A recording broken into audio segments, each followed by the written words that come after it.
वालेकुम ब्रदर, कैसे हैं? उम्मीद करता हूँ आप खैरियत से होंगे। एक कमेंट है, अगर आपको कैमरा फोकस करके दिखाए, ये कमेंट आप देख लें कि भाई साहब लिख रहे हैं, यार बहुत फ़नी हो आप, मुझे एक बात का जवाब दो। जब से 11 कैटेगरी के वीज़े ओपन हुए हैं तब से एक भी रियल केस नहीं आया, सारे फेक बंदे ही वीज़ा लेने के चक्कर में हैं। अल्लाह के बंदे, वीज़ा मिल ही नहीं रहा क्योंकि वीज़ा ओमान अभी देना ही नहीं चाहता। रियल केस में भी आप एवं ही टाटो पार्टियाँ लगाते हो। कोई एक केस तो सामने लाएं जिसका वीज़ा मोहसिन नकवी के विज़िट के बाद लगा हो।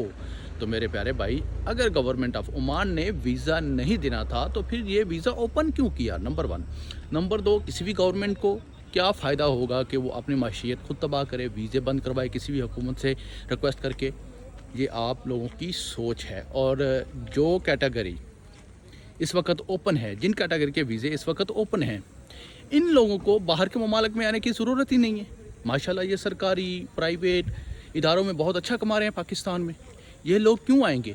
अब बात रही फेक वीज़ा लेने के चक्कर में, तो जितने भी नौजवान नस्ल है जो तलीम याफ्ता नहीं है, ज़्यादा पढ़े लिखे नहीं हैं, ज़्यादा हुनरमंद नहीं है, स्किल नहीं है उनके पास, वो ऐसे चक्करों में पड़ते हैं।